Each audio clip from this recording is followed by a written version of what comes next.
In this video, we're going to use Hawkeye and Black Widow to explain the ISTP and one of the biggest struggles that they have, which is that connection to their inferior extroverted feeling, which is, costing them some of their autonomy in order to relate to other people, and that struggle, that back and forth that they have with that, and I guess a little bit of fear of heights.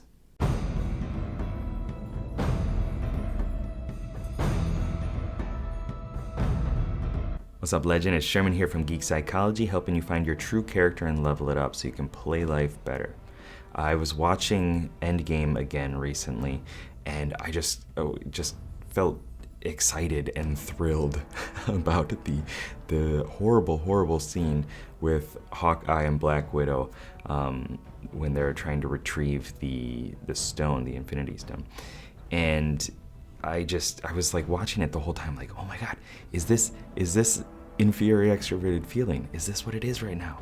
Is this that aspiration to connect, to show a little bit of your reputation, to bond with another people, and kind of an odd way of using emotions and dealing with the emotions in that horrible situation. Of course, they're superheroes and things are at a massively different scale, but when I was watching, I just kind of got sparked with a little bit of excitement, and I wanted to talk about it in this video. The first thing that I want to talk about is connected to both introverted thinking and extroverted feeling, so analyzing and unifying, and it's that introverted thinking and extroverted feeling together will help you detect incongruencies within other people's thought. You can tell when somebody's not being truthful or lying to themselves very easily, right? And it's like, well, that didn't make sense. Why did you word things like that? Why did you say these things? Or this bit of information is not consistent with this bit of information. So there's some inconsistency. Your debugging program or whatever went through it and found it. And I think that's really shown well within this scene, because both of them know the other person is not going to let this just end easily and smoothly. Like, you can say, yes, I'll be the one, but that's not really what's gonna happen, because they're gonna fight to the death to save humanity, to save the world. Okay. You win.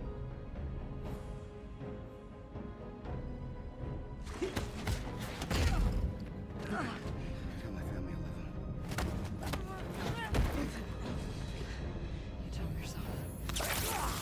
To save the world, to save humanity. Extroverted feeling is largely about helping other people take care of their needs and supporting them through those things. And saving the world, the larger picture, the larger context. Yes, it's a superhero thing. Yes, it's a human thing, but it's also an extroverted feeling, aspirational thing. And when things just don't make sense, when there's no logical understanding available, like Thanos destroying half the universe or whatever it is, and you can't make sense of it, and you try and it just isn't budging, you're not getting where you need to be, your extroverted feeling kicks on. And it's like, well, I guess we'll just do the extroverted feeling thing. Let's do something emotional, whether it's exploding in a tantrum of emotions, which hopefully doesn't happen too often, but yes, it does. Or it's this fighting to the death and not knowing what to do with this emotional, like, how do I process this right now? I don't know, let's just get it out. Let's get it out, get it away.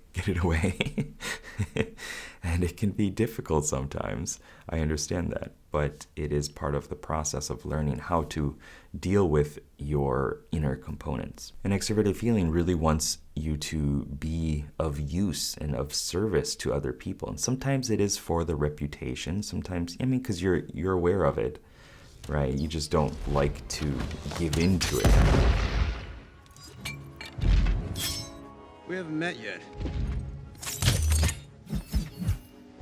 I'm Clint. I don't care. You're aware that, reputation and social hierarchy and stuff like that does make a lot of things a little bit easier in life. And so they have this conflict, right? How can I serve the person that I've connected with a shared worldview on, which is extremely important to ISTPs. We're still friends, right?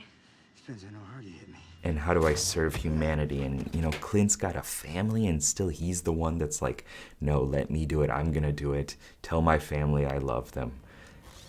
And it's just a wonderful mix of what do I do with this emotion? How do we process this right now?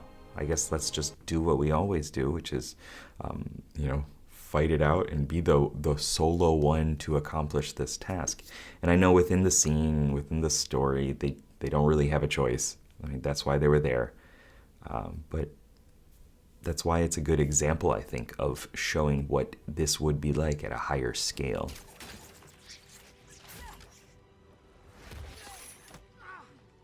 So what do you do? What do you do with this information? You know, you've watched this video, you've got some ideas and stuff like that, but how do you take it into action? The biggest thing is to recognize first, if you haven't already, that these are different parts within you. I personify them, but I'm an INFP. If you want to think of them as gears and components, that works too.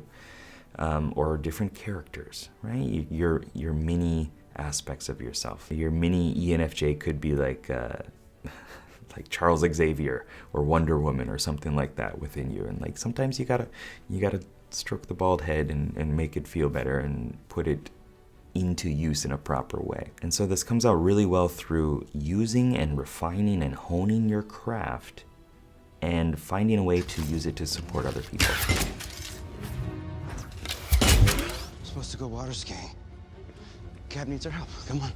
If you're in construction or you're a mechanic or something like that, you probably know like your technical understanding of the thing is extremely exciting. You know, it's what you want to do, right? You want to take apart the whole entire car, fix the one little light, and then put it all back together yourself. Because that gives you a better understanding of how the machine works. And you can transpose that onto other things and understand how they work too. But acknowledging that can serve another person, acknowledging that you fixing this thing is helping serve another person's needs, and then finding ways of intentionally building that into your life is one of the key things that you can do to make use of your talents and satisfy some of your deeper, more embedded desires, which is being in service and supporting other people, as well as doing your own autonomous thing that gives you personal agency and mastery in the world. I've done the whole mind control thing. Not a fan. So let me know down below in the comments what made sense to you or what resonated with you, and like, share, subscribe, do all that good stuff. If you want another hero video, you can check them out one of these sides over here. I'm not really sure. Keep up the lifelong quest and good luck, have fun. Peace.